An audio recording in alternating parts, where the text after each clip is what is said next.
Bapak, Ibu, Saudara-saudari, adik-adik yang terkasih dalam Tuhan,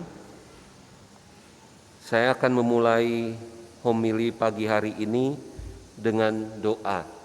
Doanya adalah, ajarilah agar aku mampu mendengarkan. Mari kita resapi doa ini. Ajarilah aku agar aku mampu mendengarkan, ya Allah. Mendengarkan mereka yang ada di dekatku, keluarga, teman, dan sahabat, rekan kerja. Bantulah aku agar aku dapat sadar bahwa apapun kata-kata yang aku dengar, pesannya adalah, terimalah aku seperti adaku, dengarkanlah aku. Ajarilah aku agar aku mampu mendengarkan, ya Allah penyelenggara, mendengarkan mereka yang jauh dari diriku, mendengarkan bisikan mereka yang putus asa, mendengarkan permohonan orang-orang yang dilupakan, mendengarkan jeritan orang-orang yang ketakutan. Ajarilah aku agar aku mampu mendengarkan, ya Allah Sang Pencipta, mendengarkan diriku. Bantulah aku agar aku mampu mengurangi rasa takut, agar mampu mempercayai suara hati dalam lubuk hatiku yang terdalam. Ajarilah aku agar aku mampu mendengarkan, ya Allah Roh Kudus, mendengarkan suaramu dalam kesibukan dan dalam kebosanan, dalam situasi serba pasti dan dalam situasi serba lagu, dalam kebisingan dan dalam keheningan. Ajarilah aku, ya Tuhan, agar aku mampu mendengarkan. Amin. Bapak, Ibu, Saudara-saudari yang terkasih, banyak masalah di keluarga kita, dimanapun di dunia ini, timbul karena apa? Karena kita kurang mampu mendengarkan dengan sungguh-sungguh, mendengarkan dengan hati, mendengarkan tanpa menghakimi. Banyak masalah di dunia, banyak konflik, karena kita kurang mampu mendengarkan. Tidak usah jauh-jauh, di dalam keluarga kita sendiri. Ketika kita kurang mampu mendengarkan satu sama lain, kita cenderung akan saling menghakimi. Maka yang terjadi adalah konflik dan keributan di dalam keluarga. Bapak, Ibu, Saudara-saudari yang terkasih, sebagai manusia, semua, Anda, saya, besar, kecil, tua, muda, apa kerinduan kita yang terdalam? Kerinduan kita yang terdalam adalah didengarkan dan diterima apa adanya, seperti yang dikatakan doa tadi. Saudara-saudari yang terkasih, dalam bacaan Injil yang kita renungkan hari ini, kita bisa belajar banyak dari Yesus. Bagaimana dia berelasi, berkomunikasi, bagaimana dia mendengarkan seorang perempuan Samaria. Perempuan Samaria adalah orang yang disingkiri oleh orang Yahudi karena mereka bermusuhan. Dan orang Samaria juga dianggap sesat oleh orang Yahudi. Tetapi Yesus mau berkomunikasi dengan orang semacam itu. Sebelum kita masuk bagaimana kita belajar dari Yesus untuk berkomunikasi, mari kita lihat siapa perempuan Samaria itu. Perempuan Samaria, seperti saya ulangi lagi, orang Samaria bermusuhan dengan orang Yahudi, tidak berkomunikasi. Mereka saling menganggap rendah, saling menganggap sesat satu sama lain. Itu tentang orang Samaria. Lalu siapa perempuan Samaria itu? Injil Yohanes tidak menyebut namanya, siapa dia, tetapi yang jelas dia orang yang pendosa, orang yang merasa dikucilkan di kampungnya. Buktinya apa? Orang cari air itu pagi hari di sumur, tetapi dia tengah hari supaya tidak ketemu warga kampungnya. Dia orang yang dikucilkan karena dianggap kotor, dianggap najis. Kenapa? Di dalam percakapan dengan Yesus terungkap bahwa dia sekarang pernah punya 5 suami dan sekarang dia hidup dengan laki-laki yang ke-6. Bukan suami, tetapi yang entah seperti apa, tahu sendiri. Jadi orang yang disingkiri oleh warga kampungnya. Tentang sumur itu sendiri ada fakta yang menarik. Sumur di dalam Yahudi kuno adalah tempat orang ketemu jodoh. Ya. Musa ketemu istrinya, ketemu calon istrinya di sumur. Yakub ketemu istrinya Rakel juga di sumur. Jadi sumur adalah juga tempat perjodohan. Maka mungkin para murid ketika melihat Yesus bercakap-cakap dengan perempuan Samaria, wah, jangan-jangan guruku ketemu jodohnya orang Samaria.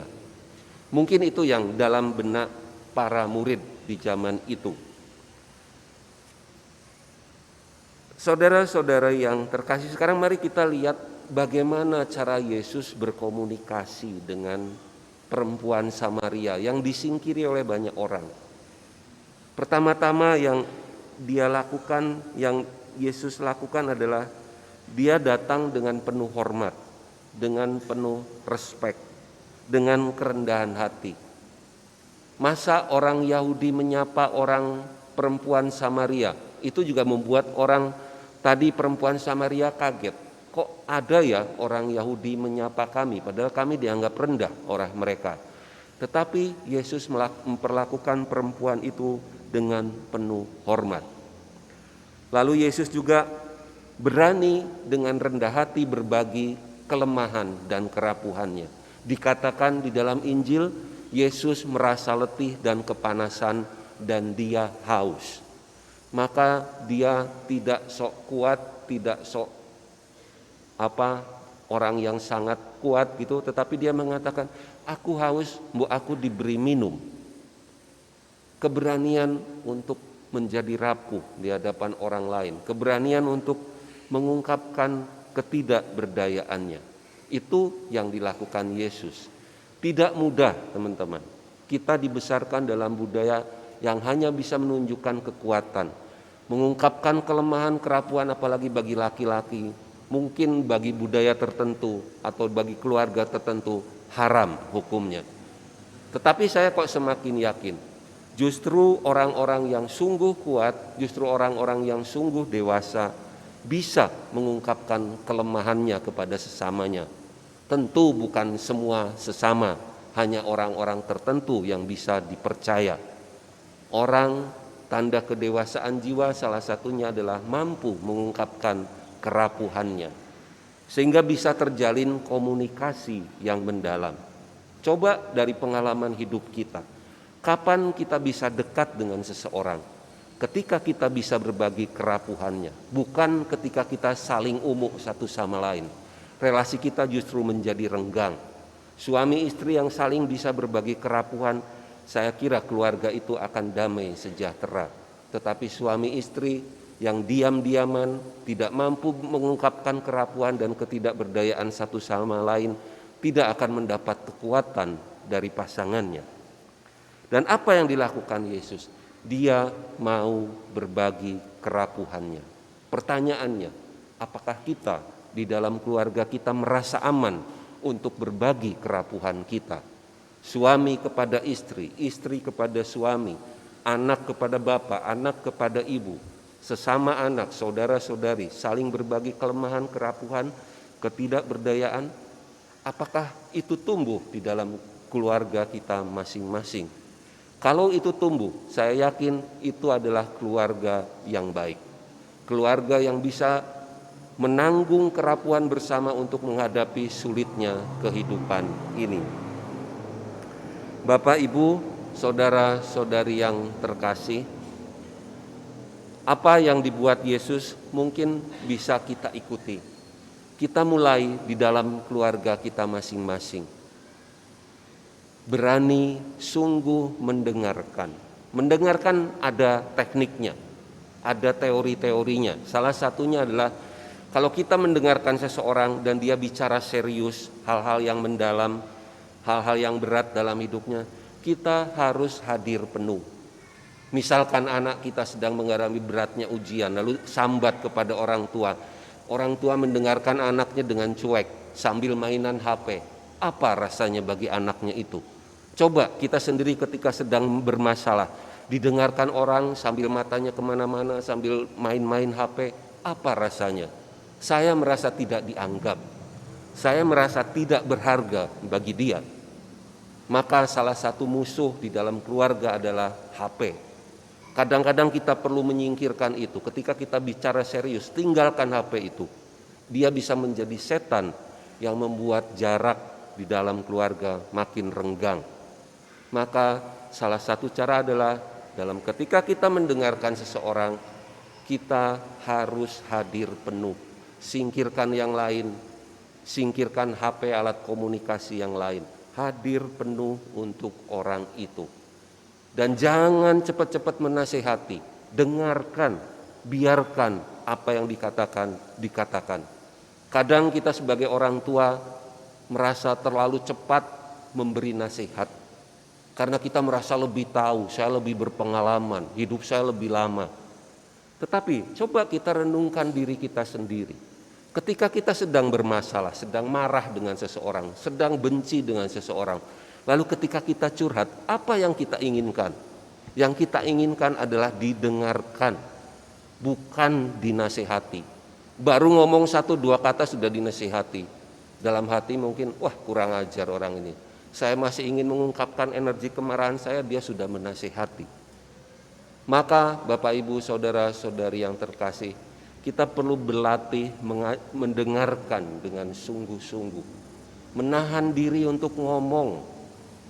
Dengarkan dengan sepenuh hati. Dan orang itu dengan didengarkan akan sembuh dengan sendirinya, tanpa perlu memberi nasihat. Dengarkan saja, biarkan dia curhat dengan penuh. Kita dengarkan, kita terima dengan penuh hormat. Kadang-kadang kita hanya ngangguk-ngangguk, oh iya ya, oh iya gitu. Tanpa komentar kadang-kadang. Kadang-kadang kita bisa juga memberi komentar sedikit. Misalkan dia merasa marah, oh iya kamu marah ya sama si A. Oke, lalu bagaimana? Seperti itu. Jangan cepat-cepat memberi nasihat. Atau kadang-kadang salah satu teknik orang agar merasa didengarkan, agar sungguh merasa diterima adalah dengan membuat ringkasan-ringkasan singkat. Misalkan seorang bapak dikeluhi istrinya, anaknya nakal, anaknya tadi main HP terus, lalu anaknya tidak mau belajar segala macam, ngomel lama gitu. Kita sebagai rekan bicara bisa membuat semacam ringkasan sehingga orang itu merasa didengarkan. Oh gini ya Bu ya, tadi yang Ibu ceritakan sekitar 10 menit nih ngomong terus nih, Ibu cerita tentang anak kita si John ya, yang kerjanya main HP dan gak mau belajar. Betul ya Bu begitu? Coba kalau orang diberi ringkasan macam itu, perasaannya gimana? Oh Bapak ini gatek ke aku betul-betul didengarkan, aku berharga di mata dia. Nah Bapak Ibu saudara-saudari yang terkasih, marilah salah satu latihan kita di masa Prapaskah itu adalah kurangi ngomong, tetapi banyak mendengarkan, terutama orang-orang di sekitar kita. Kenapa banyak kenakalan remaja? Kenapa anak-anak kita menjadi nakal? Karena tidak dipahami di rumah, dihakimi, ketika curhat dinasihati. Coba dengarkan saja. Ketika kita lebih banyak mendengarkan, masalah akan selesai dengan sendirinya. Almarhum Romo Mangunwijoyo pernah menulis, saya ingat di majalah Tempo waktu itu. Beliau mengatakan, tidak ada kenakalan remaja, yang ada adalah kenakalan orang tua. Banyak masalah anak-anak karena orang tuanya yang bermasalah. Salah satunya apa? Konflik antar orang tua, selingkuh segala macam, atau orang tua yang tidak mau mendengarkan, maunya cuma menasehati, menghakimi, menilai anaknya. Bapak Ibu saudara-saudari yang terkasih, mari kita belajar dari Yesus untuk sungguh belajar mendengarkan. Apa yang terjadi ketika perempuan Samaria itu didengarkan dengan sepenuh hati? Dia yang menjadi pendosa tumbuh menjadi pewarta, mewartakan Yesus, dan banyak orang mengenal Yesus lewat perempuan itu. Marilah di dalam masa Prapaskah ini kita latihan mati raga, ngurangi ngomong tetapi lebih banyak mendengarkan, ngurangi menasehati tetapi lebih banyak mendengarkan. Maka seperti yang saya katakan tadi, marilah kita belajar mendoakan ajarilah aku untuk bisa mendengarkan.